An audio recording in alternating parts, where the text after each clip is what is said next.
Hello again, fellow wanderers. I am Abu Laith, as always, and welcome to another episode of the Wandering Middle Eastern Teacher. So today we are returning back to our travel guides to exciting and spectacular places near and abroad. Today we're going to be talking about a visit to southern and central Italy. So obviously right now Europe's closed up pretty tight, but hopefully this video gives you some food for thought and fuels your imagination for when things start opening up. Italy may be one of your top destinations. So in planning our trip to Italy, we originally booked a trip on Tour Radar that had everything that we wanted, but we were going to go in November. Now, the end of the tourist season is considered kind of October, end of October. So we were going a little bit beyond that. And unfortunately, about 2 weeks before we were supposed to go on our tour, Tour Radar told us that the trip was canceled for lack of demand. Thankfully, Italy is very much a place that's easy to do it yourself. And for us, I'm not particularly interested in art, but I love ancient history and religious history. So for me, seeing Rome and spending time in southern Italy was a lot bigger draw than seeing northern Italy, which is a little more focused on art. So that was our plan of attack for the trip. Once we landed at the airport in Rome, it was really easy to go to the train station that's actually attached to the airport and to book a train ride from there into town. So the train ride from the airport into city center of Rome only cost $17 for the two of us. So I can't beat that price. And took about 30 minutes, and pretty nice train, clean, and enjoyable. Booking.com was my best friend in booking this trip. We found some great deals on it, and because I had used it in the past, got some good discounts as well. The first place we stayed at, the Relis Terme di Tito, was right beside a metro stop, the metro stop at Colosseum. So the hotel that we ended up booking, the Terme di Tito, near the Colosseum, was great. The best part about it was they had turned the roof into a little patio. It was just a block away from the Colosseum. So daylight, nighttime, amazing views at the top of the Colosseum. You could see over to the Roman Forum, the memorial to the fatherland as well, and some great 360s of the city as well. And then each morning there was a breakfast, a simple breakfast, bread, toast, jams, and Italian coffee. So we used that as our base camp to explore the city. I found tours through Klook, KLOOK.com, of the city, just simple day tours. So the first one we took was of the Colosseum, the Roman Forum, and the Palatine Hill that were walking tours. So the Klook tour of the Colosseum, the Roman Forum, and the Palatine Hill was $120 for the two of us. Included admission into the sites as well as a tour guide. Weather was a factor. It rained some during this trip, and since most of it was outside, dampened spirits a little bit, but we still got to see everything. So that is something important in booking your trip to Italy. While November is a great time to come to avoid a lot of the surge and crush of tourists and crowds, it also has a higher degree chance of having rain thwart your plans. So definitely keep an eye on the weather and weigh which you fear more, bad weather or lots of crowds. So we really enjoyed that tour, getting to see these famous places that we had read about in history books.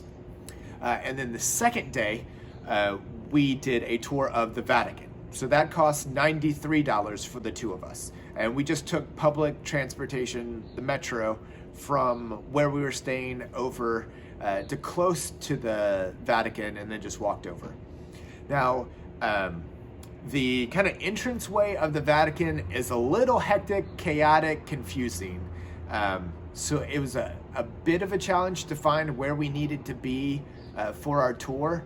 But if you read everything and follow exactly the directions on your booking, it helps. And don't be afraid to ask 3 or 4 times, 3 or 4 different people, where do you need to be? So we were able to find the right place and to get on our tour. The Vatican is just mind-blowing. Like I said, I'm not an art guy, but the breadth of their collection, so many different time periods, genres, mediums, it was amazing, breathtaking. They do move at a pretty brisk pace in order to fit everything in, and also I think that they book the Sistine Chapel, they're like reservations for groups, and you have to be there in that specific time. So they have to keep you moving. So if you do have difficulties with walking long distances or quickly, you may not want to go with one of the organized tours, but maybe try something more VIP that could go at a little slower pace. But we definitely loved it. For us, we also really like seeing kind of the hidden history, the things that are a little off the beaten path. So after we finished that tour of the Roman Forum, we had done some research and found that down kind of an alley in between the Roman Forum, the end of the Roman Forum, and the Memorial for the Fatherland, there is a church, a little church, that is believed to be the spot of an ancient prison. This prison once held both Peter and Paul. So it's called Mummerteen Prison, or church. You can easily find it on Google. Be a little careful if you're using Google Maps to try and find there. It led us on a bit of a goose chase, but after 5 to 10 minutes, we did find the right spot. There's not a whole lot to the actual church, and it's a little expensive, but kind of cool to have that connection to something important in history and something that a lot of the tourists to Rome don't really get to experience. Another of our little excursions was we took a little field trip a bit out of the city to find the Church of St. Paul outside the walls. So this is believed to be built on the site where Paul was executed in the 1st century. So in the 4th century, they built a church there, and it's been there ever since. Unfortunately, the church burned down in the 1800s and has been rebuilt. So it doesn't really have that ancient feel to it, but still beautiful. It does preserve what's believed to be the edge of the sarcophagus or the tomb of Paul. And you can also see a few links from the chains it's believed that he was shackled with. And there are plenty of benches all over the church for you to sit and kind of ponder, reflect, and just enjoy the serenity there. When we went, there were maybe 10 people in the church, so it was really quiet and nice. That actually might be our favorite place that we visited on this tour. So after 3 days in Rome, we had gotten a good taste of the sights and had some amazing food. We could have easily spent 2 or 3 times as much time more in Rome, but we had gotten a good feel of the city and really wanted to check out the rest of the country. So online, I found a bus, I believe it's Italio bus. So that bus only cost $42 for the 2 of us to go all the way from Rome directly to Sorrento, which was going to be our next base camp. So again, I found a hotel, the Hotel Plaza in Sorrento. It was only about a 20-minute walk from the train station or bus station to the hotel. And definitely the best part about the hotel was the breakfast. A huge spread of cold cuts, pastries, croissants, coffee, juices. Amazing, so good. We were definitely not hungry after eating that. And enjoyed exploring the town of Sorrento.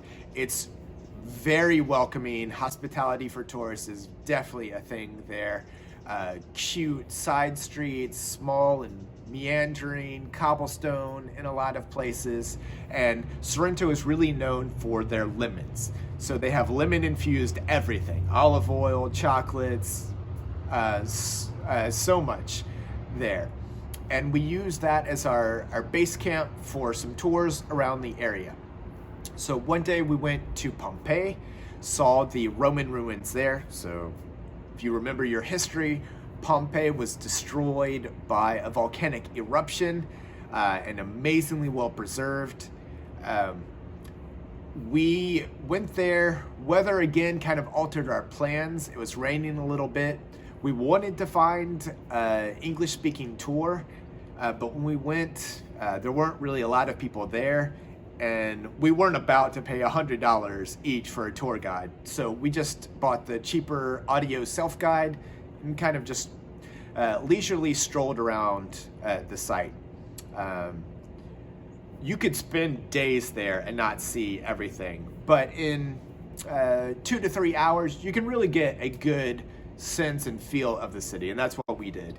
Another word of warning, stones there can be very uneven, so you have to be really careful. If you do have issues with stability or with balance, wouldn't really recommend a trip to Pompeii.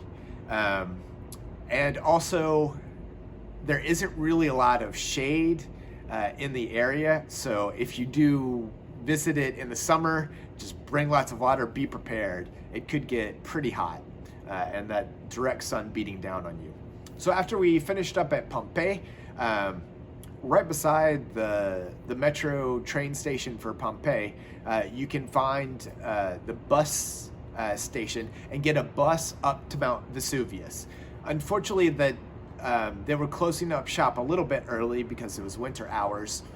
So we were only able to do the last bus up, spend about 30 minutes kind of near the top looking around, and then come back down. But it was really enough for us. We could see kind of the missing chunk of the mountain from that first century eruption, but also the remnants, kind of a string of burnt out trees from the last eruption in the 1940s. So kind of cool to be standing on an active volcano. And beautiful views of Naples, the Bay of Naples, and the water as well. So on another day, we took a ferry out to the island of Capri. Capri has been world famous as a resort vacation place for the rich and powerful for over 2,000 years. And once you get there, it definitely makes sense why. The cliffs are beautiful. Again, winding small streets, very tourist friendly, and amazing restaurants. So the ferry we booked from Sorrento to Capri was about $32. I think we had a discount on the way there, and then it was $37 for the way back. You do have to be a little careful in planning those because due to high winds, they may cancel ferry rides at any time. So you have to keep your eyes on the weather. And the later in the year you go, generally the more unpredictable the weather is. So after wandering a little bit in Capri, we found a nice little garden that was beautiful views, and then an amazing restaurant. Bocca di Bappo had a little table by the wall with windows. We could look out over the water, and my wife ordered a buffalo mozzarella pizza and claims that it is the best pizza she has ever had and probably will ever have in her life. So beautiful day, relaxing there, and then catching that ferry ride home. So we spent 3 days there in Sorrento, really enjoyed kind of a slower pace to life. And then We took a local train that was really cheap from Sorrento to Naples. And we had a little bit of time between catching our high-speed train back to Rome. And in that time, we really wanted to try out some pizza. We had done some research and found that Naples legitimately claims to be the birthplace of pizza. So of course, we need to test out how good is their pizza. So we found a famous and well-reputed place near our train station and had just simple cheese pizza, and it was good, really good. My wife definitely holds pizza from Naples as the worldwide standard of what pizza is supposed to be like. So after that, we took our high-speed train back, really smooth, beautiful countryside going by. So that high-speed train from Naples to Rome was only $57 for the both of us. I was amazed that it was that cheap. Again, I just found those tickets online. It was super easy to book and to get on the train and find where we needed to be. We just stayed at a little guest house that was close to a metro station in Rome that night, and then the next morning got on the direct route from that metro stop to the airport. And that ticket was about $31 for the two of us. Not very crowded when we took it in the morning. So we were able this entire trip to do all public transportation other than doing a walking tour in Rome. It started raining and we were about 1.5 miles, 2 miles from our hotel, and didn't really want to walk back in the rain, and the metro stop that was closest was actually closed for renovations. So that was the only taxi we took our entire week there in Italy. The rest was all public transportation, really affordable, really easy to get around as well. So hopefully these beautiful pictures, all that description helps you in inspiring you for maybe a trip to Italy in your future. It is definitely worth a visit. So again, if you like what you saw here on the Wandering Middle Eastern Teacher, please subscribe, hit like, so that we can keep making more of these videos and get the word out to other people as well. So we'll see you next time for another exciting travel guide. Ciao.